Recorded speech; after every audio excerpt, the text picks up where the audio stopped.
I want to talk about something I like to call the language of the internet. Okay, so a lot of you guys may have heard of TCP/IP version 4. My thing is, I don't really know what you guys know and what you don't know.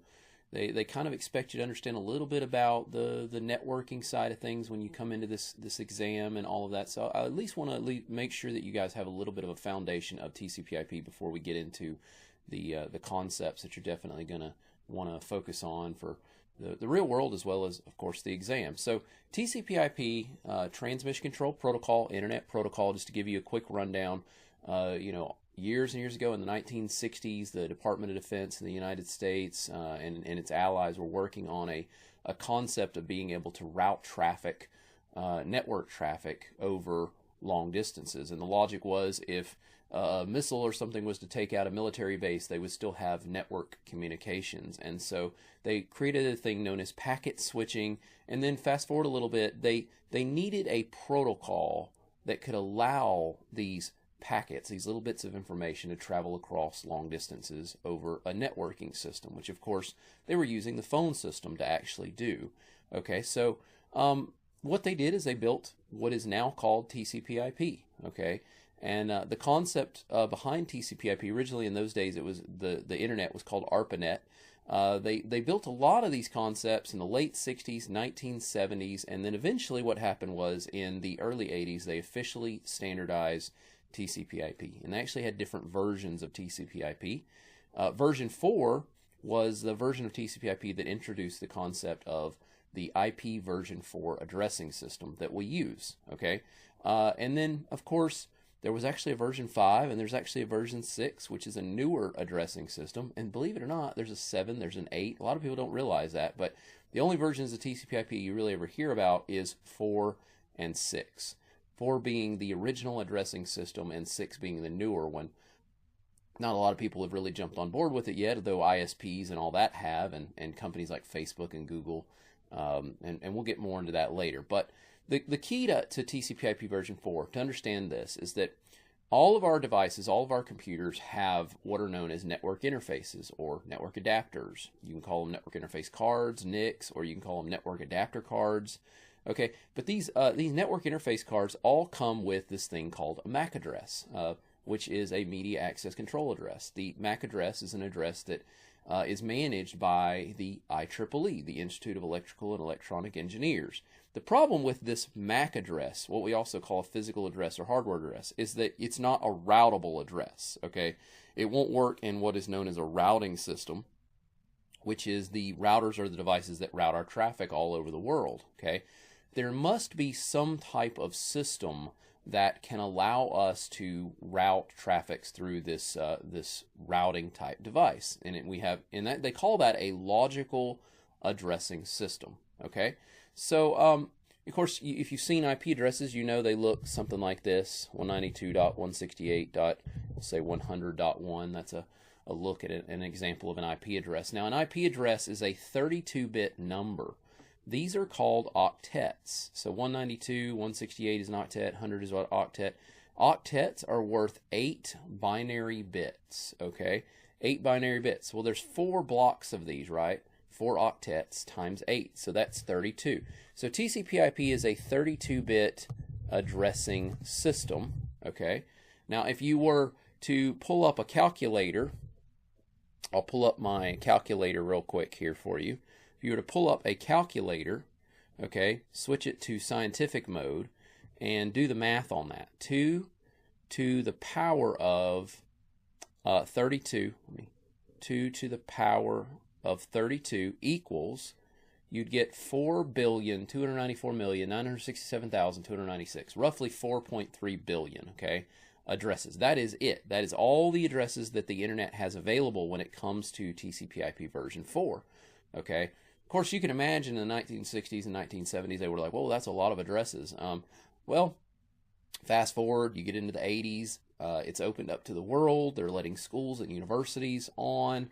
By the 1990s, a guy named Tim Berners-Lee and his team of people created the first web page, okay? And then things went crazy. Everybody wanted to be part of the internet. Everybody wanted to have an IP address. And what they ended up doing is they broke addresses up into these things called classes. So you can tell what class an IP address is by the very first octet. Okay, so for example, if you had a class A address is an address from 1 to 127, although you're actually not allowed to use this 127 address because it's an address called the loopback, which actually represents the software bindings, the TCP/IP drivers on your machine. It's actually a way you can diagnostic test your machine by doing what's called a ping against this 127. So you actually can't use that on the internet. They did make one big mistake when they did that. They didn't just reserve 127. They reserved all 16 million addresses that are associated with that. But so it's actually 126. And then you have this thing called a subnet mask, and the subnet mask for a Class A address is 255.0.0.0. Okay, and if you were a company that purchased from your ISP, or in those days it was the internet was managed by the Internet in the 90s. Now it's the Internet Society. But if you purchased those, then you would basically own 16.7 million addresses that were reserved for you. The problem is if you had a company that just had, let's say they had 100,000 computers they wanted to be out on the internet, they would purchase a Class A and they would get 16.7 million addresses. That was very wasteful. They didn't actually need that many, but they were given that many. And then you had what was called Class B. Class B address was an address, or is an address, that starts from 128 and goes to 191, and the default subnet mask for that is 255.255.0.0. At that point, if you bought one of those, you got 65,000 addresses roughly that were at your disposal. Again, if a company just had 1,000 addresses and they purchased a Class B, they were given 65,000 addresses, and you can imagine that was way more than they really needed. Okay, and then finally you had Class C, and that was 192 to 223, and the subnet mask is 255.255.255.0. And if you had one of those, you had a lowly 254 addresses at your disposal. Okay, so there's lots and lots of Class Cs, but you know there's just a small amount of addresses that you got. Okay, so these addresses would get divvied out. Now there's also a Class D. We call those the unicast classes, those top three. And the Class D is from 224 to 239, and that was what we call the multicast range. Multicasting is used for sending a stream out to multiple machines at once, so you have to have a special address for that. And then they also had a Class E, 240 to 255, which they call that the experimental range.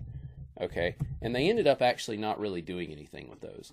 But the first three classes are the ones that the internet governs the majority of the internet and all that. You can tell that this guy right here is a Class C. You can tell by his subnet mask, or by his first octet 192, that he is a Class C.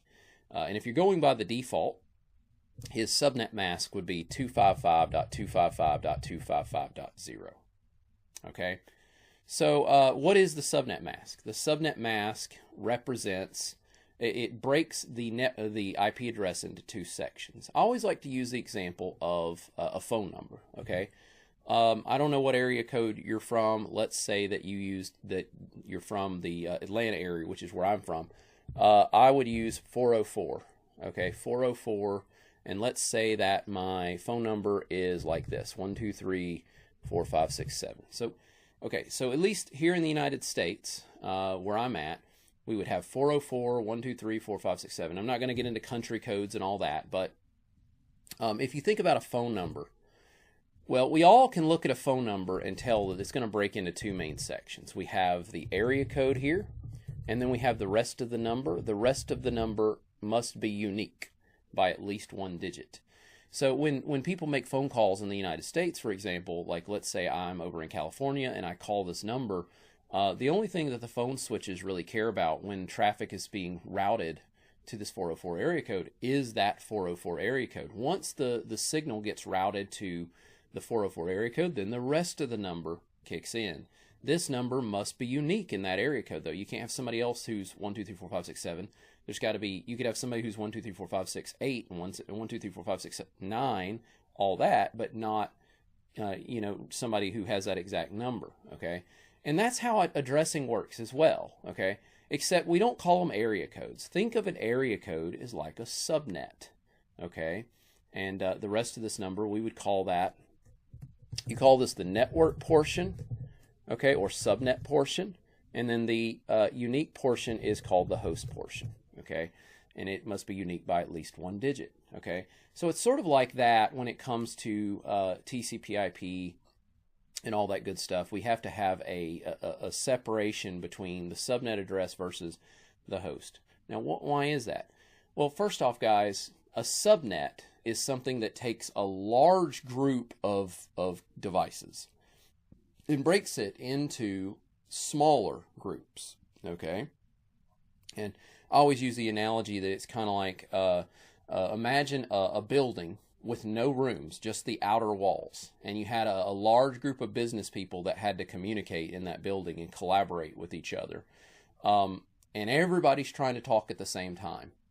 Okay, well, this is how network computers are, network devices work. If you put a large amount of devices on the same network together and there's nothing that divides them up into groups, then they're all trying to talk at the same time and the network gets really, really slow. One of the things that TCP/IP does is it allows us to break a large group of devices up into smaller, more manageable chunks, okay? So that's one of the things we get out of utilizing TCP/IP. These smaller chunks are called subnets. We need subnets in a network for the same reason we need rooms in a building. They allow us to break things, separate things away from other things. Now, what does the separation? Well, a device called a router, okay? A router lets us separate our devices into different subnets, into different sections, okay? And of course, we do have a router that connects us to the internet as well. Now, you may say, well, I've only got one router. Well, if you're a little small business or small home network, you only need one router. But if you're a very large business, you might need to separate yourself up into these different subnets. You can also use a device known as a layer 3 switch, okay? And then you can create these things called VLANs, which are virtual subnets. Not going to get into all that right now, though, okay? So what this does, if you look at this subnet mask, is it breaks. These right here are ones in binary, and if you were to convert it to binary, 255 would be 8 ones. So that's 8 ones and then 8 zeros. Okay, so what you're looking at there is a 1 is called a network bit, okay, and then a host bit is a 0, okay. All right, again, not to get too deep here because this is not a networking class, but just to break that down for you. So the ones are sort of like the area code for TCP/IP, and then the host is the uniqueness. All right, everything's got to be unique. So this right here is sort of like your area code. This would represent the subnet. Everybody that's on that TCP/IP subnet would have that address, and this right here would represent your actual unique host identifier. Okay, and there's a short way to write this. A lot of people don't draw out the subnet anymore like that. They'll put a /24, and they call that the prefix or the CIDR, Classical Center Domain Routing Notation. Prefix is sort of the newer name for it. If you were to change this, you changed it to 16, for example, then your binary would look like, your binary would look like this, okay, and your third octet would look like that. So you have 16 bits there instead. If you change that to 8, then it would look like that.